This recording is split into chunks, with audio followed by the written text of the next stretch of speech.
Hey guys, Root Negative here, and I just wanted to have a quick chat to you guys about the Friday facts and version 13 and a few other things concerning Factorio.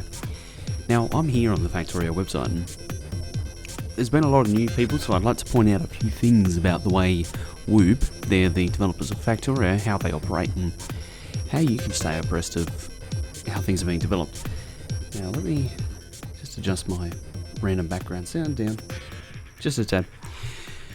Now, this is their website, Factorio.com, and you'll notice here on the right they have a blog, and they call it Friday Facts, and it's released every Friday, European time, which is Saturday my time.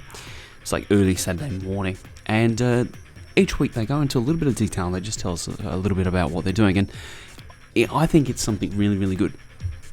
Now, you don't have to be a mental genius to work out that if there's 52 weeks in a year, and they release it every week, 131 Friday Facts means that this has been going for nearly 3 years, give or take. So, really important, and every week they tell us something great about what they're doing. And they always try and keep us updated. And I think it's something very important with a game that has a very long production kind of cycle. I don't know what to say there, but a game that spends a bit of time in alpha, which Factorio is, keeping the community updated, I think, is very, very important. So, yeah, basically going in, you see, you can go back and you can actually read some of the stuff from, way back when. Actually, let's go Factorio 0.2.0 on the January the 13th, 2013. That was by Thomas. He's one of the late guys there. So, back in October 2012, we had 3 friends from Prague, Czech Republic, working on a computer game called Factorio. The first from a series of blog posts. There you go. So there's a lot of interesting history here, where they talk about things that they want to do for the game and whatnot. Anyway. Friday Facts 131 Roadmap Shuffle.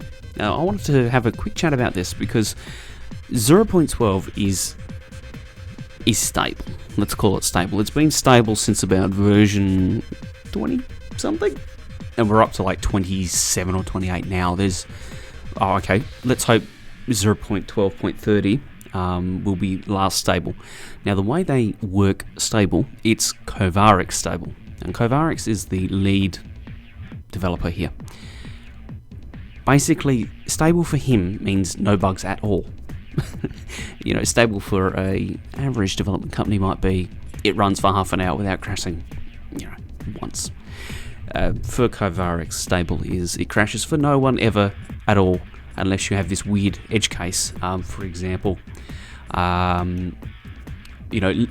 disconnecting or connecting monitors while playing. Changing Wi-Fi connection while in multiplayer, all this weird shit that is just edge cases. They spend time and they go in and they solve these problems. Anyway, so that's what they do to get to the stable release. Once we hit stable, we're going to move on to version 13, and version 13 is going to be pretty close to it, I would say. There's not really much more to add to Factorio for it to be complete, in my opinion. Okay, I'm just a YouTuber and gamer, but here's the thing, right? So they're going to try and release this on the 1st of June, which is good. Now, there's a couple of things that they want to put into the game. You can come in here and read it. Now, there's a few other things. Resource generation overhaul is something that they're looking to put in.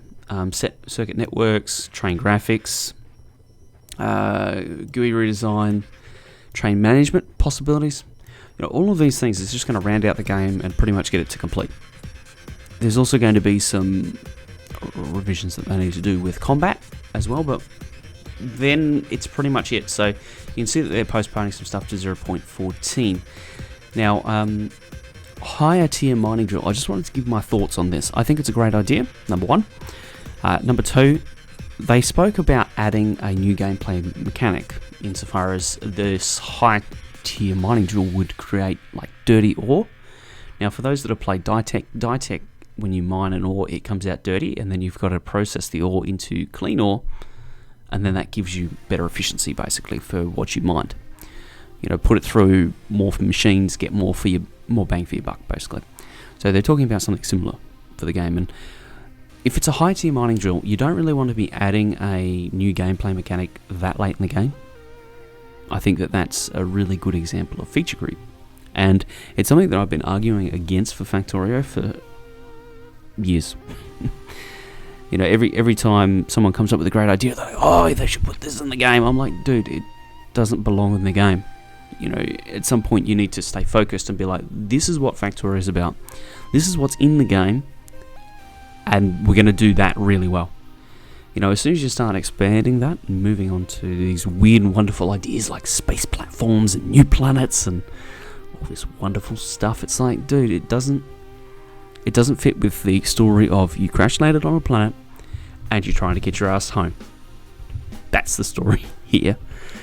And you want to make sure that you're somewhat focused. So I wanted to give my thoughts on that and say, look, this is what I think the developers should do. And as I play this game for many hours, I feel pretty comfortable about that. There's lots of quality of life things that they're doing, modules into blueprints, placing of pipes. You notice that you can just drag pipes now. Very, very nice. They're also hiring. So if you're interested in staying up to date with what's happening, follow Factorio on Twitter, follow the Reddit r/Factorio, and you get to find out interesting things like this little bugger. This is a first preview of the something codenamed the Spidertron. Basically, it's a late game vehicle that they're looking at implementing as something that can cross water. Very, very interesting. So they, that's all I really wanted to cover. I didn't want to drone on for too long about this. I just wanted to tell you about Friday Facts, give you some ideas. Some of the additions will really bring the game to complete. So, after version 14, I would expect them to release Factorio 1.0, go to full release, and then start working on Factorio 2, which I think, my idea for Factorio 2 would be to actually return to planet Factorio and get it ready for colonization. And that's when you would have your space platforms and your other planets. Because then the story becomes, right, well, we've got this planet, and now we need to get it ready for human occupation. Human invasion, shall we say. So thank you for joining me, ladies and gentlemen. I look forward to seeing you around next time.